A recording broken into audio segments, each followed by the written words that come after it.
Gue pelajarin gitu, sistem finansial dunia itu seperti apa, pemainnya siapa aja, hedge fund yang bangkrut itu kenapa, long term capital management kenapa bangkrut padahal isinya orang-orang pinter, kenapa Warren Buffett selamat. Gue pelajarin yang selamat, oh ada cara yang beda, Warren Buffett itu konsentrasi, kalau Ray Dalio itu diversifikasi, mana nih yang bagus, mana yang jelek. Itu gue pelajarin dan gue telen, ya jadi opini bokap gue kesampingin, oh anggapan di judi ya lu nggak ngerti gitu.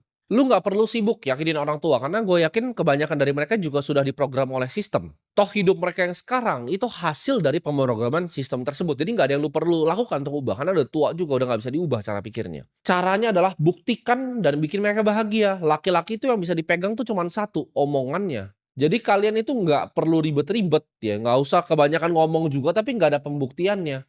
Yang penting hasil kan, dunia ini tuh cuman peduli sama hasil. Lu bilang, "Oh begini begini begini begini," tapi nggak ada hasilnya, lu jadi sampah aja gitu kan.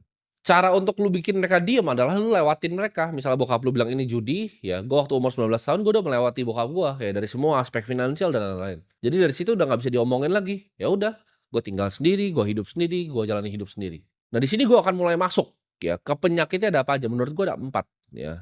Ada 4 penyakit kenapa orang itu bisa miskin. Yang pertama itu bodoh. Ini kan gue sering banget ngomong, dulu itu gue salah ya, sebenarnya bahkan tahun lalu 2024 ya, gue tuh juga salah mikir tentang ini. Gue mikir kebanyakan orang miskin itu karena bodoh. Tapi akhir tahun gue inget banget sebelum ganti ke tahun 2025, gue tuh banyak refleksi. Gue mikir gitu, dari gue ngeliat karyawan gue bahkan nggak usah gue sebut ya namanya siapa karyawan gue tahu yang 10 tahun lagi jadi, siapa yang 10 tahun lagi bakal hidupnya tetap sama.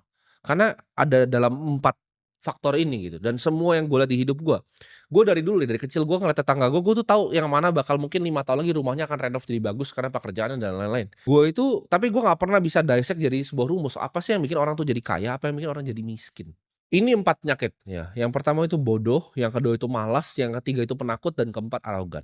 Bodoh, malas, penakut atau pecundang, dan juga arogan. Bodoh ini ternyata nggak terlalu banyak. Gua karena kan sering banget kan dengar gue bilang, "Oke, orang yang miskin itu pasti selalu bodoh." Gue salah di situ. Bodoh ini menurut gue kecil, 1% nih. Dari manusia yang miskin itu cuma 1% yang bodoh. Karena rata-rata dari kalian yang nonton itu nggak bodoh. Yang kedua, malas ya, dan penakut. Malas dan penakut ini mungkin sekitar 9% dan 90% itu arogan.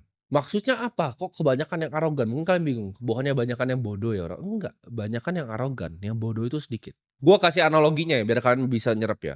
Gua ada di hutan sekarang ya, kita berada di hutan. Di hutan tuh ada jalanan lurus panjang. Ini ada 4 orang di sini ya, ada orang bodoh, ya orang malas, orang penakut, sama ada orang arogan. Gua ada McLaren di situ. Gua punya McLaren dan gua punya peta, ya petanya peta yang masih analog, bukan peta digital, bukan Google Maps ya, peta. Di situ gue kasih titik X, di mana gue bilang di X itu ada satu